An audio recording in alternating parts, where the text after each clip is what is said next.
There are at least two reasons why you might be asked to do a safe work method statement.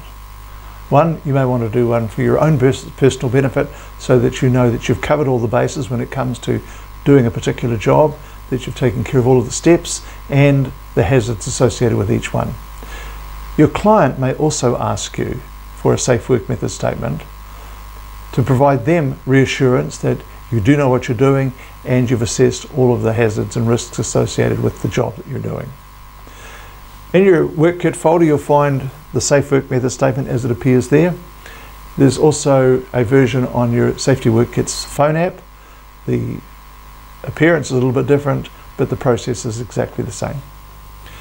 A Safe Work Method Statement is simply a list of the procedures that you will follow in doing a job, step by step as to how you will do a job, and the hazards associated with that particular step or those steps, and the controls you'll put into place to manage those hazards.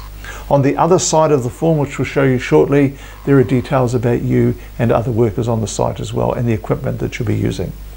So let's look and see what you do to complete a Safe Work Method Statement.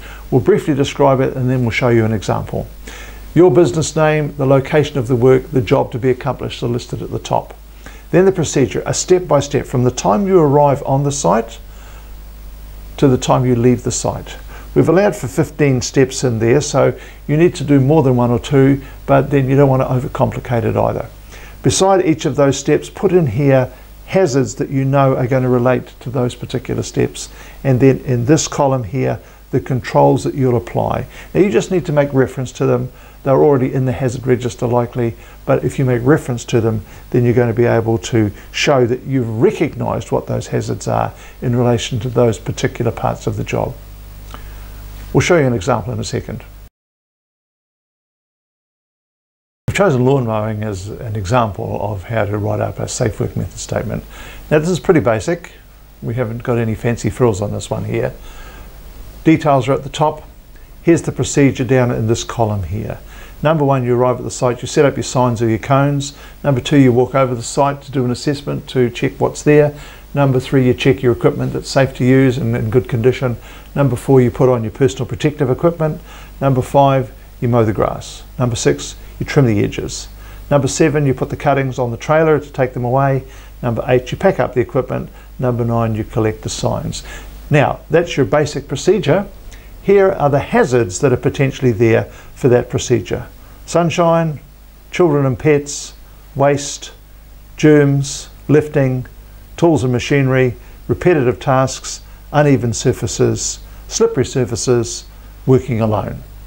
You've identified the potential hazards for that particular work activity, and so then you also determine some controls that you'll apply for those hazards. Here's some examples. Sunshine, you're going to use a hat and sunblock. Children and pets, you're going to ask them to be restrained.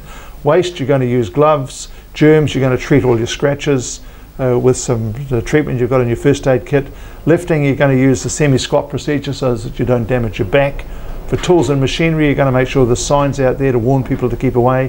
For repetitive tasks, you're going to stretch and straighten every now and then so that you don't lock up.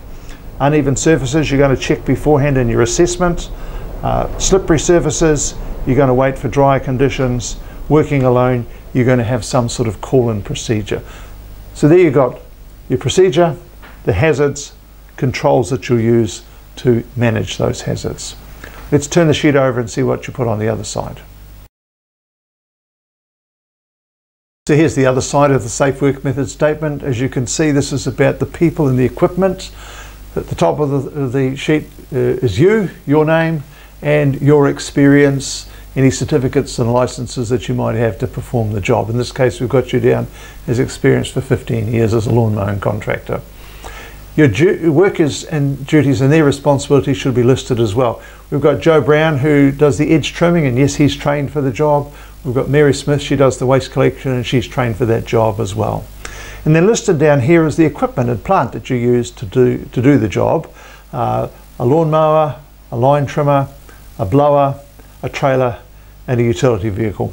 And yes, they've all been checked for safety and certified, and that's ticked off as such.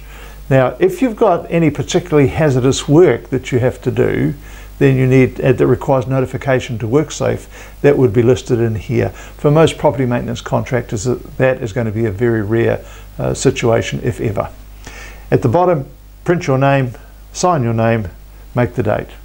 Then you've got a Safework method statement for a specific site, or it can be a generic Safework method statement to describe a process that you repeat on a large number of sites.